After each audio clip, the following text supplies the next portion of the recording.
Hello students, मैं ऐश्वर्य राजावत आप सभी लोगों का स्वागत करता हूं आपके अपने इस चैनल पर। तो जैसा कि आप सब लोग देख सकते हैं, मैं आप लोगों को इलेक्ट्रिक फ्लक्स और उसकी एसआई यूनिट के बारे में बताने वाला हूं। क्या बताने वाला हूं? Electric flux. काफी इंटरेस्टिंग सा टॉपिक है और इसको बेहतरीन तरीके से समझेंगे अपन। तो चलिए फिर मैं स्टार्ट करते हैं अपन इस वीडियो को। तो सबसे पहले मैं आपको यहां तक इसकी जो डेफिनेशन है सिर्फ रीड आउट करके बताऊंगा, फिर मैं इसको आपको समझाऊंगा कि बेसिकली इलेक्ट्रिक फ्लक्स है क्या। तो चलिए तो स्टार्ट करते हैं। सबसे पहले इलेक्ट्रिक फ्लक्स क्या होता है? इलेक्ट्रिक फ्लक्स की डेफिनेशन, जिसको कि आप अगर आपके बोर्ड में आता है ये कि डिफाइन इलेक्ट्रिक फ्लक्स, तो आपको जिस तरीके से बोर्ड्स के अंदर लिख के आना है वही बिल्कुल एज इट इज डिट्टो आप लिख करके आएंगे। तो चलिए फिर अपन स्टार्ट करते हैं। Electric flux linked with any surface is total number of electric field lines passing normally through that surface. It is denoted by phi and it is a scalar quantity. Okay? जो electric flux basically जो definition है वो क्या कह रही है? वो कह रही है कि जो electric flux linked with surface, जो इलेक्ट्रिक फ्लक्स होता है वो होता है एक पर्टिकुलर सरफेस से जो इलेक्ट्रिक फील्ड लाइन, जितनी ज्यादा इलेक्ट्रिक फील्ड लाइंस पास होंगी एक सरफेस से, उसमें पास होकर के निकलेंगी, वही उसका इलेक्ट्रिक फ्लक्स होगा। और जो इलेक्ट्रिक फील्ड लाइंस है जो पास होकर के निकलेंगी वो नॉर्मली निकलेंगी। कैसे निकलेंगी? नॉर्मली। तो आइए इस चीज को अपन समझते हैं। जैसे मान लो ये एक सरफेस है। क्या है? ये एक सरफेस है। इस सरफेस में से मैंने मान लिया कि ये एक इलेक्ट्रिक फील्ड लाइन गई। ये देखो, ये इसको छेद करके बेसिकली इसको पार करके जानी चाहिए। इसमें से छेद करके यहां से गई इलेक्ट्रिक फील्ड लाइन और यहां से निकली, यहां से गई और यहां से निकली। तो उसी को अपन बोलते हैं इलेक्ट्रिक फ्लक्स। क्या बोलते हैं? Electric flux. जैसे मान लो एक फील्ड लाइन ये गई, एक फील्ड लाइन ये वाली उंगली आई मेरी, एक फील्ड लाइन ये उंगली आई। तो जो जैसे मान लो ये अपने पास सरफेस है, ये पूरा सरफेस है और ये इलेक्ट्रिक फील्ड लाइंस गई और ये इसको इस तरीके से निकल के गई। तो ये जो निकल के गई है, तो वही जो इस पर्टिकुलर सरफेस से जितनी ज्यादा नंबर ऑफ लाइंस निकल के गई वही होता है इलेक्ट्रिक फ्लक्स। और ये लाइन कैसी गई? नॉर्मली। बोलो गई कि नहीं? बोलो हाँ भाई, बोलो गई। नॉर्मली गई। कैसे? नॉर्मली। ठीक है। तो चलिए, तो यही होता है बेसिकली इलेक्ट्रिक फ्लक्स और ये स्केलर क्वांटिटी होती है। अब मैथमेटिकली क्या होता है? मैथमेटिकली जो इलेक्ट्रिक फ्लक्स है वो होता है E डॉट ds। क्या होता है? E dot ds। जब डॉट प्रोडक्ट खोलेंगे तो क्या आएगा? E ds cos theta. जो जिसमें बेसिकली जो थीटा होता है वो होता है E मतलब इलेक्ट्रिक फील्ड और एरिया वेक्टर के बीच का जो एंगल है। याद रखना, यहां पे बच्चे बहुत ज्यादा मिस्टेक करते हैं कि जो थीटा है, थीटा में उनमें बेसिकली कंफ्यूजन रहता है कि जो थीटा हमें लेना है वो थीटा हमें किसके बीच में लेना है। जो थीटा होता है वो होता है angle between E and ds। इसको यहां पे 7 स्टार प्रोफाइल मार्क कर लेंगे। इसको यहां पे 7 स्टार प्रोफाइल मार्क कर लेंगे कि जो थीटा है, ये थीटा किन किन के बीच में होता है? Electric field. और ds क्या है यहां पे? Area vector.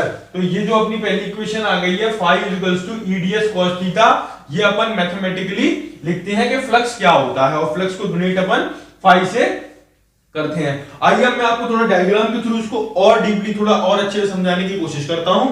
मान लेते हैं कि अपने पास कोई सरफेस है, थोड़ा ये सही नहीं बना, कुछ इस तरीके से मान लेते हैं। ठीक है, ये अपने पास कोई सरफेस है। ओके, अब मैंने यहां से इसमें इलेक्ट्रिक फील्ड पास कर दी, इलेक्ट्रिक फील्ड इसमें से इस तरीके से पास कर दी इस डायरेक्शन में। तो क्या होगा? इलेक्ट्रिक फील्ड इस डायरेक्शन में, तो इसका जो एरिया वेक्टर है वो कुछ ऊपर की तरफ होगा। कैसा होगा? ऊपर की तरफ। मैंने इसको इस तरीके से समझना कि कुछ इस तरीके से रिंग शेप कुछ रखा हुआ है इस तरीके से, तो इसके लिए एरिया वेक्टर हमेशा ऊपर। तो जब एरिया वेक्टर इसके लिए ऊपर है तो ये कुछ इस डायरेक्शन में ds वेक्टर होगा। बोलो हाँ कि ना? बिल्कुल होगा। तो यहाँ पे ये जो थीटा है, यहाँ पे जो थीटा है, तो थीटा कितना है? थीटा में कौन सा थीटा चाहिए? यहाँ पे ये थीटा कहां पे है? ये है इलेक्ट्रिक फील्ड और ds वेक्टर, यानी कि एरिया वेक्टर और इलेक्ट्रिक फील्ड के बीच का एंगल। तो इलेक्ट्रिक फील्ड और एरिया वेक्टर के बीच का एंगल कितना है?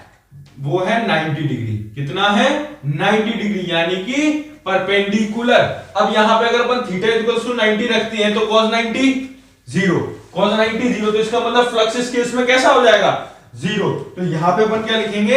ये अपना ए फिगर है, ए फिगर में लिखेंगे phi is equals to 0 as theta is equals to 90।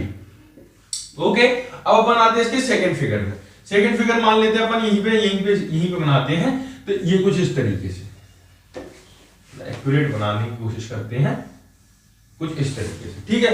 अब मैं इधर से इसमें इलेक्ट्रिक फील्ड कुछ लिए मैं बार बार क्यों बोल रहा हूं E और ds, वो मैं इसलिए बोल रहा हूं कि यहां पे बहुत लोग गलती करते हैं कि ये इलेक्ट्रिक फील्ड और ds के बीच का एंगल है, वो सरफेस देखने लग जाते हैं, सरफेस का नहीं, वो इलेक्ट्रिक फील्ड और ds के बीच का एंगल है। तो इलेक्ट्रिक फील्ड ये गई अपने पास, और ये उसका कुछ एरिया वेक्टर होगा, ये उसका कुछ एरिया वेक्टर, उसको मैं डायग्राम को थोड़ा करेक्टली बनाता हूं,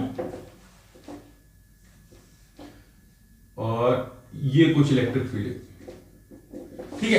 इलेक्ट्रिक फील्ड कुछ इस तरीके से गई, ये अपना एरिया वेक्टर, तो इनके बीच में एंगल अपन ने मान लिया कुछ थीटा है, कितना है थीटा, तो इसका मतलब ये यहाँ पे कुछ ना कुछ फ्लक्स आएगा, यहाँ पे फ्लक्स जीरो नहीं होगा क्योंकि थीटा की यहाँ पे कुछ ना कुछ वैल्यू होगी। ये अपना बी पार्ट आ गया, तो इसमें फाई कुछ ना कुछ आएगा, फाई कुछ ना कुछ आएगा। अब इसका अगर मैं सी फिगर बनाता हूं, सी फिगर को अपन देखेंगे, मान लेते हैं कुछ इस तरीके से, ठीक है।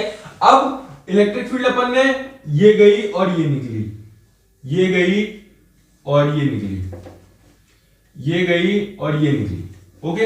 अब इसका क्या है, देखो ये इलेक्ट्रिक फील्ड लाइंस पास कराई अपन ने, ये इलेक्ट्रिक फील्ड लाइंस पास कराई, इलेक्ट्रिक फील्ड लाइंस इस तरीके से गई, किस डायरेक्शन में, इस डायरेक्शन में। तो अब इसमें जो एरिया वेक्टर है, एरिया वेक्टर भी इसका इस डायरेक्शन में ही है, बोलो हाँ कि ना, बिल्कुल भाई है। तो जब एरिया वेक्टर भी इस डायरेक्शन में है, तो इसका एरिया वेक्टर भी जब इस डायरेक्शन में है, तो क्या होगा, यहां पे थीटा की वैल्यू कितनी हो गई, जीरो, थीटा की वैल्यू कितनी हो गई, जीरो। क्यों हो गई थीटा की वैल्यू जीरो, इलेक्ट्रिक फील्ड भी इसी डायरेक्शन में और ds वेक्टर भी इसी डायरेक्शन में, यानी कि एरिया वेक्टर भी इसी डायरेक्शन में।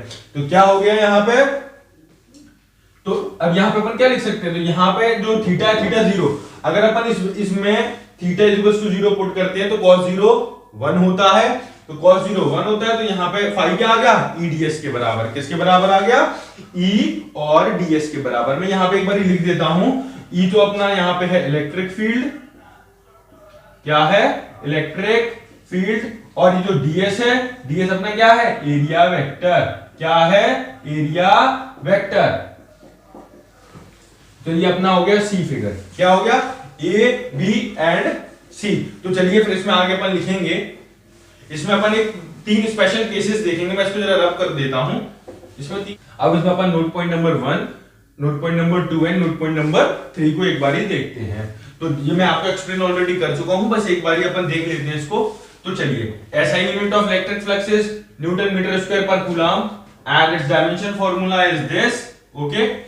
And second point is क्या, from equation number first it is clear that if theta is equals to 90, अगर जैसा कि मैंने आपको अभी समझाया थीटा 90 होगा, तो 90 केस में cos 90 जीरो होता है, तो उस केस में फ्लक्स जो होगा वो मिनिमम होगा, मतलब होगा ही ना के बराबर होगा।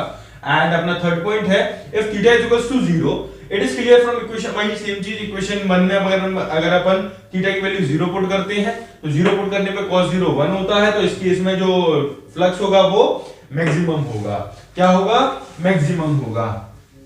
तो आज के लिए बस फिर इतना ही, फिर मिलते हैं हम अपनी नेक्स्ट वीडियो में। मैं आशा करता हूं आपको ये वीडियो अच्छी लगी होगी, अगर आपको ये वीडियो अच्छी लगी हो तो चैनल को लाइक कीजिए, शेयर कीजिए और सब्सक्राइब कीजिए। फिर मिलते हैं हम अपनी नेक्स्ट वीडियो में, तब तक के लिए thank you and good bye.